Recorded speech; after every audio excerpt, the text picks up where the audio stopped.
Hello, everybody. Hi, everybody. This is your host. Oh, God. I don't know how Christian Bale did it in that movie with that goddamn voice. I swear to God. Was that actually his voice, or was it a machine? I don't know. Hi, everybody. Welcome to another episode of I'm Reviewing Here, a podcast where I, Matthew Bussey, watch and review sight and sounds top greatest movies of all time. I am in a good mood. I just finished my lunch. It is a Saturday. I just had a tuna sandwich. I am not vegan anymore, but I do like tuna. Tuna is a concoction of jackfruit and chickpeas. And also, it's a good luck to accidentally eat, like, the pit of a lemon or, like, the seed of a lemon, whatever is in the middle of the core of the lemon. Because I was squeezing a lemon and one of them popped right in. Like, throwing out the trash, and it went in and I couldn't get it. Anyway, I'm really excited. I am always excited on this podcast because I can't think of any other new words to say besides excited. It's very bad, but I'm good. Before we get into today's episode, I do want to talk a little bit about subliminal messaging in movies. I 100% believe it. I do go on the internet a lot. I do go on TikTok a lot, and I find these things. Excuse me. Sometimes you can... I'm finally over my cold, too. Touch wood! I think subliminal messaging is real. It's not made up by people. I just found a video from Harry Potter and the Chamber of Secrets where when Harry is speaking Parseltongue, when he's battling Draco Malfoy, he goes, Saya Sith. If you put it in reverse, he's actually saying, you shall suck my ass. It's real. I'm not making this up, and it is real. It's genuine. You shall suck my ass. Was that really intentional? I think so. We've all seen The Lion King when Simba pushes the dust or the dirt, whatever, and it spells out SEX. SEX, come on, it's all totally real. There is something going on here. I believe that Disney and all these movies that are about kids, they're trying to kill us. Yeah, it's totally true. I'm going to start a podcast all about that. It's going to be called... Anyway, let's get started, shall we? Today's movie is a classic. I consider it to be a classic, and a lot of people consider it to be a classic. If you don't believe it's a classic, okay, it's your opinion. It is called Ran. It's pronounced R-A-N. It is not pronounced like the past tense of run. It's Ran, R-A-N, and it is a Japanese film. Ladies and gentlemen, this is Akira Kurosawa's very famous movie, Ran.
Listen to that music. This movie is visceral.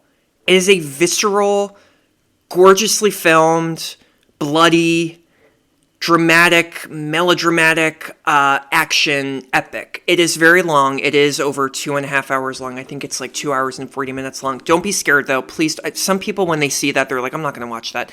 Try to watch it in one sitting if you can. if you can, watch a good chunk and then watch the other chunk. I kind of get that. I do that a lot. I'm currently watching a movie that is 3 hours and 49 minutes long. Do you really think I'm going to sit and have the time to watch that entire film in one sitting? I wish I did, but I don't get paid for this, so I can't do that. Ron, though, first of all, I am really hoping that we can start a hashtag that says Ron is epic, or Ron is life. Ron, man, oh man. Okay, so this came out in 1985. It is a retelling of Shakespeare's King Lear, which I did not read, but I do love Shakespeare. I'm a big Shakespeare head, but I only remember character names from Shakespeare if they're in the title of the play. So besides that, I don't really know a lot about him, and I did not know a lot about King Lear. I did not totally 100% understand a lot of Ron. It's a movie I think that you just really have to watch the first time just for the general, scope of it all, like the production level and the music and the battle sequences and the fighting and all that. And then I think the next time you watch it, you have to really... Well, I'm not saying that you should not take it seriously the first time. I'm not really saying this. I'm not being eloquent right now.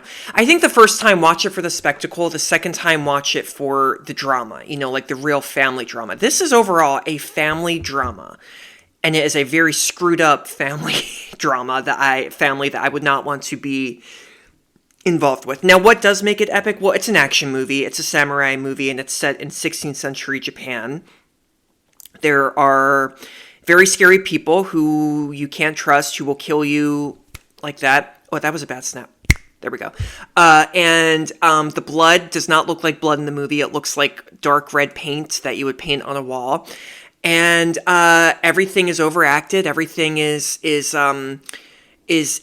everything. Every shot in this movie is like from a painting, And even though I didn't totally understand it, I just was so incredibly gobsmacked by, I think, scope.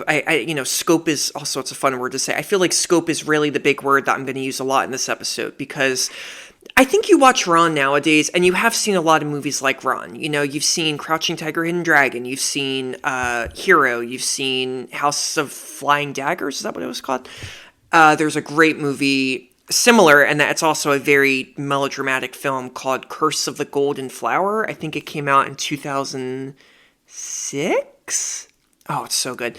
That movie is like eye porn, though. Eye candy porn. It is just, the colors are just like, woof, woof, woof. I mean, yeah, I loved Ron. I'm not going to lie. I think that the lead actor, who I'll get into, the character made me laugh a little bit when I don't think I was supposed to be laughing, because this character has this tendency throughout the entire film to stare really wide-eyed and catatonic and in shock while madness and carnage is happening around him, and his makeup and his hairdo.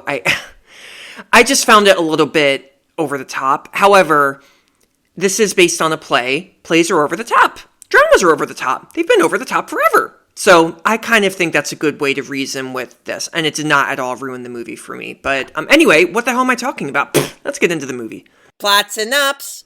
So, again, I'm going to do my best to pronounce some of the names. This is a Japanese movie, and I don't want to offend anybody if I say a name wrong, and I'm very sorry. We already had this discussion during an autumn afternoon, which was actually a really fun episode to do, because I did not really love the movie, but I learned to love it more and love myself in the process. Anyway, Ron, it's 16th century Japan.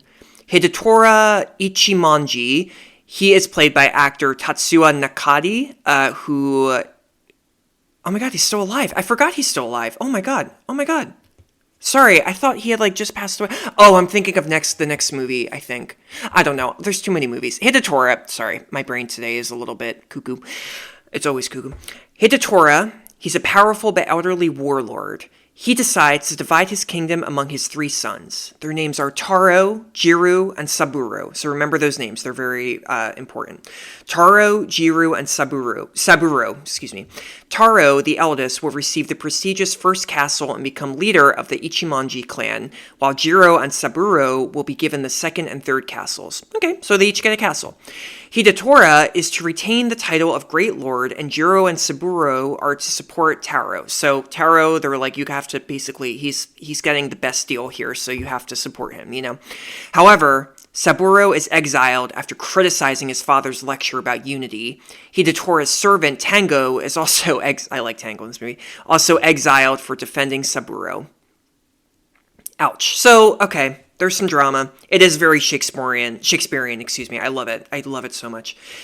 Following the division of Hidatora's lands between his remaining two sons, Taro's wife, Lady Cade, yeah, still bitter about Hidatora killing her family and taking their land, successfully urges him to usurp. Sorry, it's a chip. Oh my god, I'm really sorry. I just ate chips. Successfully urges him to usurp control of the entire Ichimonji clan.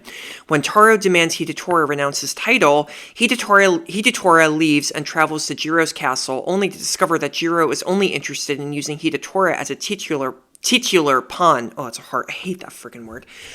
So basically, you have to know this. This isn't happily ever after. Hidatora, you know, is responsible for killing people because he's a warlord. People die in wars, and each of his sons basically are not gonna just, you know, comply with him. So yeah, there's some drama. It's very awkward. You would not really want to have these people over for, you know, Friday night Shabbat dinner. Maybe a little bit awkward. I don't like fighting. As Hidatora and his retinue wander, Tango warns Hidatora of Taro's new decree: death to whoever aids his father. Oh, Taro, what you doing? Yeah, Taro and Lady Cade. Hidatora plans to take refuge in the third castle, which was abandoned by Saburo's forces, who followed him into exile, and taken over by Taro's general, Ogura. R's. It's always the R's that I can't do. Hidatora feels they can take Ogura easily, whereas Kiyoami, the court fool, he's like the court jester, basically, of the movie. Fool. You know, in Shakespeare's plays, there are a lot of fools. They have no names. They're just known as the fool. That's Kiyoami. He jokes about Hidatora's predicament and is yelled at by Hidatora to stay behind if he's afraid. Kiyoami? I think it's Kiyoami. I'm so sorry if I'm saying it wrong. And Tango stay outside while Hidatora and the rest of his retinue take refuge in the third castle, which they find unoccupied. Later, Hidatora and his retinue is it retinue? Hold on. Stand by. I did not do this beforehand, which I should have done. Hold on. Yeah, retinue. That's me. Do you hear that? That's me. No, I'm just kidding. I'm screwing with you. I'm trying to be really funny, and this is not working at all. Okay, I'm going to be serious. Later, Hidatora and his retinue are attacked by Taro and Jiro's combined forces. Taro's men had, quote, abandoned the castle to lure Hidatora into a false sense of security and ambush him. Taro was killed by a bullet fired by Jiro's general, Kurogane. All of Hidatora's retinue are either killed or commit ritual suicide. Oh, this is insane. Hidatora is allowed to survive and succumbs to madness as he wanders away from the destroyed castle. Kiyoami and Tango, still loyal to Hidatora, find him and stay to assist. Hidatora is haunted by visions of the people he killed in the past. They take refuge in a peasant's home only to discover that the occupant is Surumaru, the brother of Lady Su, Jiro's wife. Okay. There are a lot of characters here. If you're confused, I was confused too. I'm still confused reading this. I still need to rewatch this movie and really follow it, but you are going to be graded at the end of this. So anyway, Surumaru's eyes were gouged out by Hidatora's forces, and he was left impoverished due to Hidatora's siege. Yeah. So Hidatora is not really, George Washington here. You know, he's not really like a hero. Well, he's like a hero, but, he's a murderer, too. Not a lot of people like him. With Taro dead, Jiro becomes the great lord of the Ichimonji clan and moves into the first castle. Lady Cade manipulates Jiro into having an affair with her and demands that he kill Lady Su and marry her instead. Lady Cade scared the crap out of me in this movie. She is played, I should mention her, she's played by actress Mieko Harada, and I don't know her. Anyway, So, yeah, she's evil. She's very nefarious. Jiro orders Kurogane to do the deed, but he refuses, seeing through Kate's perfidiousness. Kurogane lying. Kurogane then warns Sue and Surumaru to flee. Tango encounters former spies, and before killing them, he is informed that Jiro is considering sending assassins after Hidatora. Tango rides off to alert Saburo. As his madness grows, Hidatora runs off into a volcanic plain. Epic image. After Saburo's army enters Jiro's territory to find Hidatora, Jiro hastily mobilizes his army. After a truce, Saburo learns from Kiyoami of Hidatora's potential location. After Saburo leaves, Jiro attacks Saburo's smaller forces, suffering losses, and orders his remaining forces to retreat after learning of another army marching on the first castle. Shit's hitting the fan. Saburo finds Hidatora, who partially recovers his sanity and reconciles with Saburo. However, Saburo is killed by one of Jiro's snipers. God. Yeah, Hidatora dies from grief.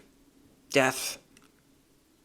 Surumaru and Sue arrive at the ruins of the castle, but inadvertently leave behind the flute that Sue gave him when he was banished. She gives him a picture of Amida Buddha for protection while she attempts to retrieve the flute. However, she never returns. Dun, dun, dun. As the first castle is besieged, Kurogane learns of Sue's death and confronts Kate.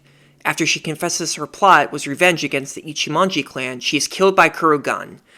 Kurogane or Kurogane? I'm so sorry. Kurogane. I'm so sorry. K. We'll call him K. Jiro K. and all Jiro's men subsequently die in battle. A funeral procession is held by Saburo and Hidatora. Meanwhile, left alone in the castle ruins, Surumaru trips, dropping the Amida Buddha image Sue had given to him. The film ends with a distant shot of Surumaru silhouetted against the castle's landscape atop the ruins. The end.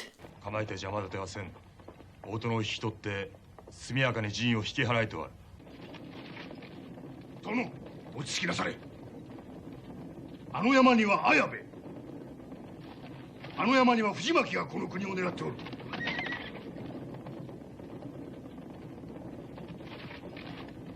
今こそこの国をかけた正念場じゃ。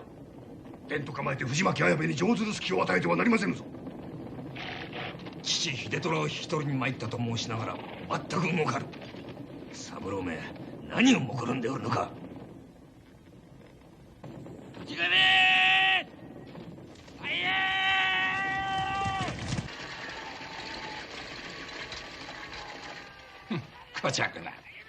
It is a perfectly constructed story, and that is why people love to adapt Shakespeare, because every character in Shakespeare's plays is so drawn out and laid out from the get-go, and each one of them has an arc, and that's why this movie is in my opinion, it just has a perfect screenplay. Everything works out in a good way or a bad way, but everything just works out, which is great. There's nothing more annoying than watching a movie with a great script and a lot of potential that ends up, turning into a catastrophe. It's happened all the time. There are movies galore out there that have a great synopsis and then they just don't work. They're either too ambiguous or they're too this or too that or too picky, Ron isn't like that. Ron, the screenplay was written by Kurosawa, Hideo Oguni, and Masato Ide. And I think it really does capture that really dreadful feeling of a Shakespearean tragedy. It makes you feel icky in a way. It's icky, but at the same time, you are so drawn into this crazy world where everybody is just trying to get revenge or get power or settle the score somehow. It's not, I was so, I think, dumbstruck by when this movie began. I thought it would be like a very peaceful movie. It's, you have Hidatora who is with his sons and he's like, I'm leaving and you each will share the castle. Now, look, if I was rich and I got a castle, I would probably be like, oh, cool, that's cool, whatever. Yeah, that's awesome. I think I'm happy with that, I would decorate it. I would add some posters up, paintings, but in this world, though, and you have to remember, this is 16th century Japan. That wasn't enough. That wasn't enough at all. You needed to get more. So, this is a believable movie. It's an epic movie. You know, it's got all the look and the feel of a big Hollywood epic action adventure film. I think there's less adventure in here, there's more drama. You know, this really is an action. Can't think of like the right word, but you know what I'm saying? It's not really, I can't really see this movie, you know, being boxed together with films like Raiders of the Lost Ark or I don't know, Star Wars or something like, well, there's no aliens in this, but you know what I mean? It's different. This is a very seriously done action movie. And I think that is what makes it so memorable, because especially in the 21st century, I mean, guys, there's a reason why all these action movies, the last, like, I don't know, 10 Marvel movies, there's a reason why they're not doing that well. And it's because everyone's fatigued of them. It's action fatigue, superhero fatigue, you know? And I think it's because they're all the same. They're all just very, very, like, light and giddy, and, you know, there's some dark moments, but overall, it's light and giddy. Ron is not like that. Ron gives it to you straight. This is a screwed up family. Everybody is capable of killing one another. Nobody is safe. The end. And it really does affect you. There's not a single moment in this movie where I just went, oh, geez, oh, God, this is like... It messes with you. It really does mess with you psychologically. And I think that really is the genius of the film. I should say, too, I mean, I spoke a little bit about Kurosawa in An Autumn Afternoon episode. He did not direct An Autumn Afternoon, but I said in that episode how the director of that film, Yasujiro Ozu, and this director, Kurosawa, they're considered to basically be the two most famous Japanese directors of all time. Ron, and this is the truth, Ron was the first movie by Kurosawa that I had ever seen in my existence. And I've since seen another one of his films, and I cannot wait to... Oh my God, there's a spider on the wall. Oh crap, hold on, don't leave. Oh, Jesus. Ah! Oh! Oh, God.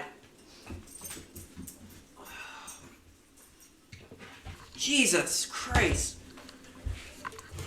That is the second spider that I've killed this week. It's a sign. Are there spiders in Ron? I don't think so. Oh, die. I do not like spiders. I'm sorry. I got bit by a spider in 2016. I had to go to the hospital because this red infection started to go to my heart. Yeah, it's a true story. Go to my Instagram, but you have to scroll all the way back to 2016. I took a picture and I gave the middle finger, and it made me feel like Spider-Man, except Spider-Man doesn't give the middle finger because it's a kid's movie. Okay, Ron. Wow, that scared me, and you know what? I think that's a sign from Kurosawa. Rest in peace. I think he's giving me a message here. BTS Secrets and Scandals. Guys, the spider has just given birth, and there are now baby spiders crawling on my desk, table, whatever this is I'm sitting at. It's a table. I'm just kidding. I'm screwing with you. Now, I don't want to curse. I'm trying my best to not curse just as on this podcast, but in life, but it's really fucking hard.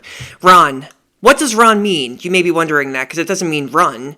Ron in Japanese basically translates to chaos or revolt.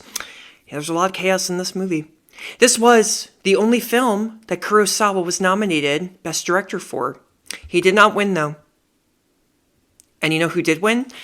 It was Sidney Pollack for Out of Africa. Yeah, it was Sidney Pollack. I'm right. No, I am right. If this movie came out in 1985, that was the 1985 Academy Awards, and Out of Africa won that year, and then Sidney Pollack won.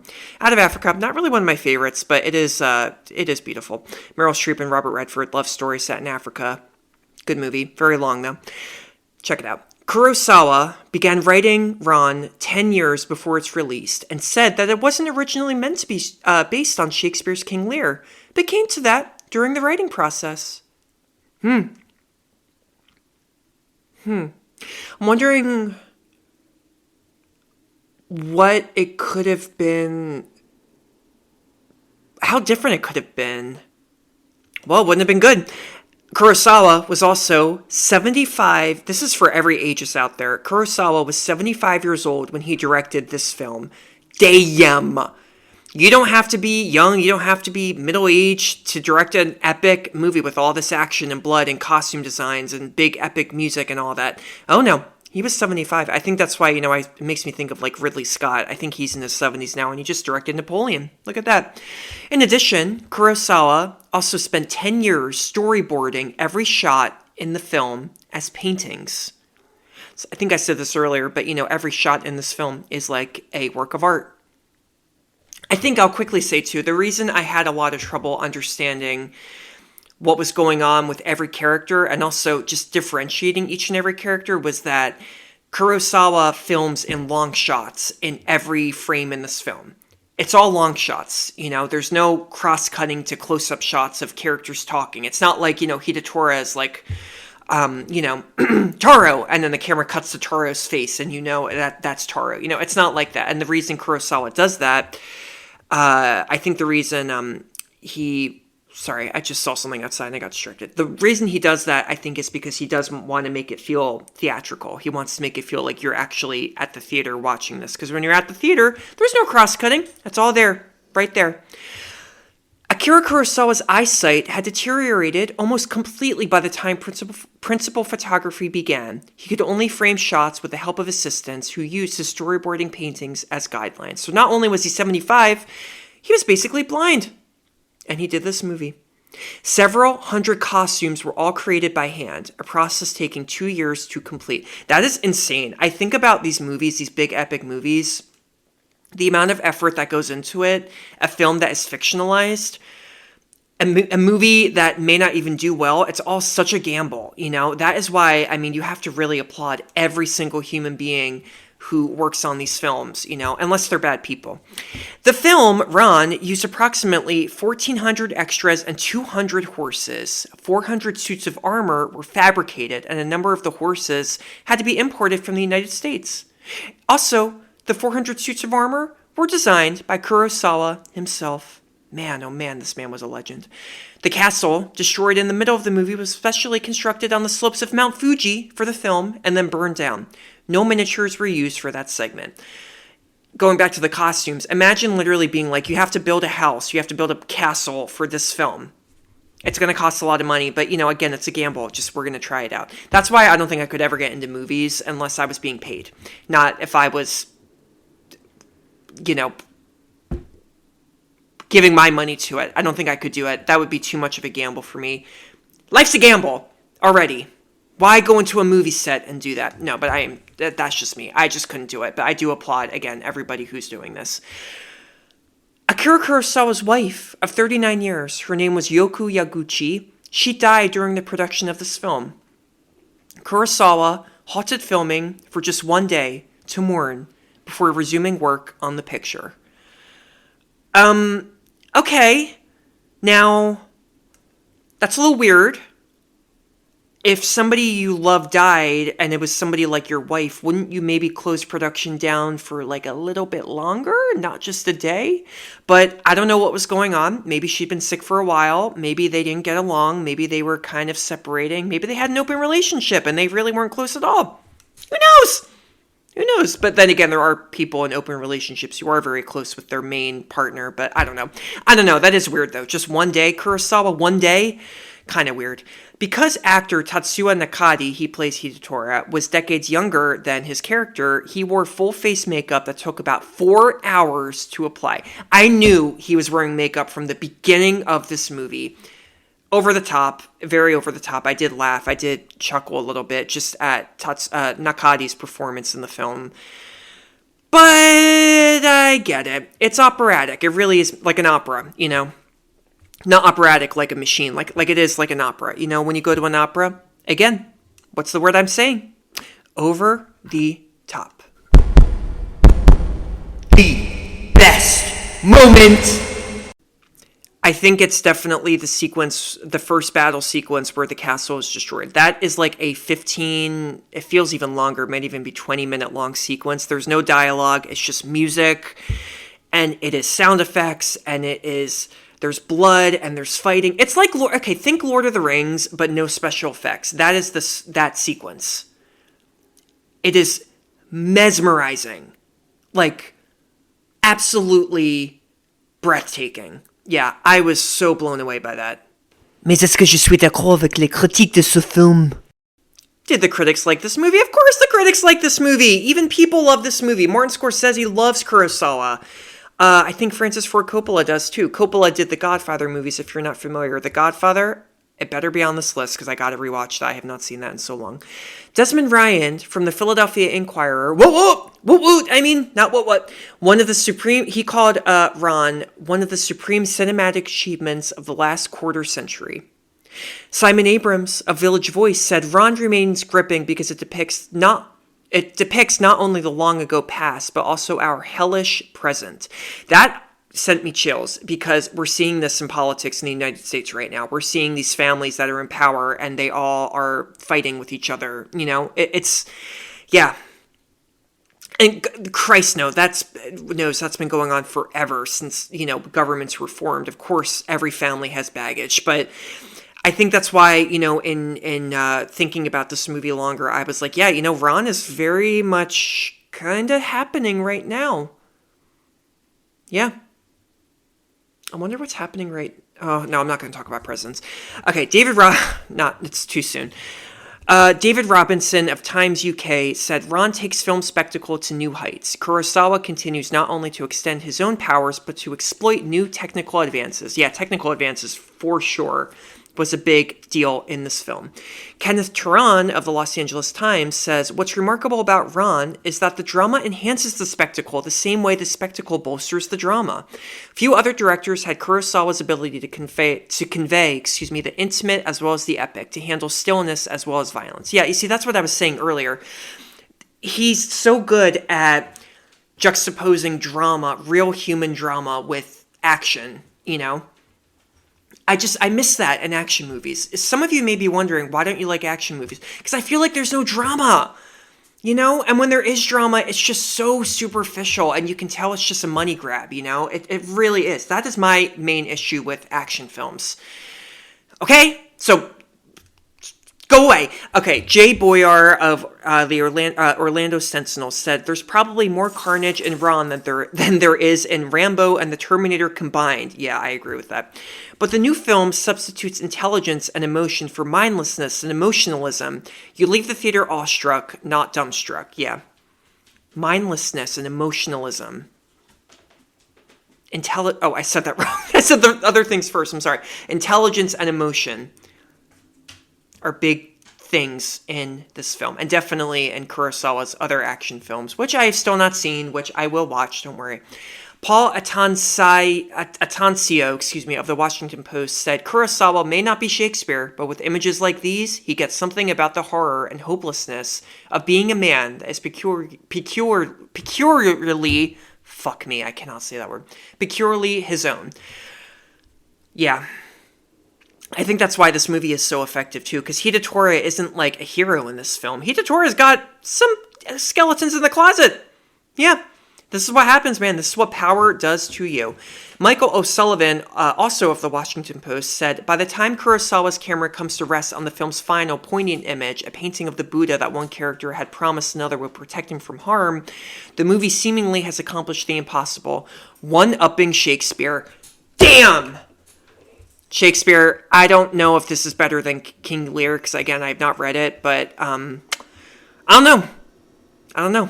If King Lear is this bloody, but gorgeously bloody and badass, Shakespeare, you through. Is it really one of the best movies of all time? Oh yeah, I think so. This movie is just, I would say one of a kind. I don't know if it's one of a kind because, you know, I think, again, the Asian action filmmakers, they did this so well in the 2000s. You know, Crouching Tiger, Hidden Dragon, that's like the first one people think of, or I think of at least. But they're so good in their action movies of eliciting so much heartfelt, tragic drama in their stories. I know drama, you've heard that at least 50 trillion times in this episode. I do apologize, but they're just so good at doing it. I feel like they're better at doing it than Americans are. I mean, for real. I really, really do. I think every action filmmaker out there needs to really look at Ron and say, this, if you want to make a big, epic magnum opus, Mr. Holland's opus. If you want to do that, look at this movie. This is how you do it. This is how you make an action movie. On that note, goodbye, everybody. In the meantime, get your ass off the couch and go to the movies. Okay, you know what? I don't want to hear any excuses.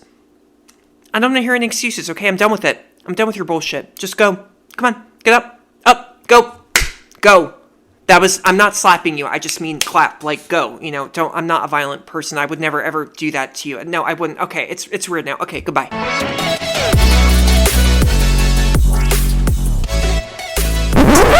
Oh, you made it. Thank you so much for tuning in to another episode of I'm Reviewing Here. New episodes drop Tuesdays and Fridays. You can get this podcast wherever you get your podcasts.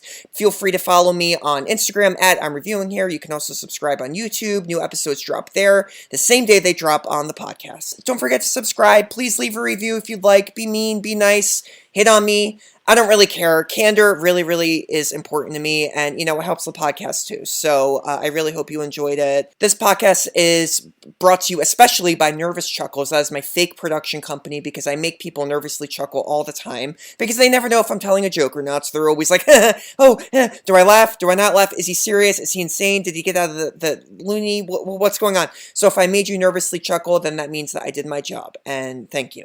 There is no funding for this podcast, but if you want to give me money, then hit me up. DM me. Bye-bye.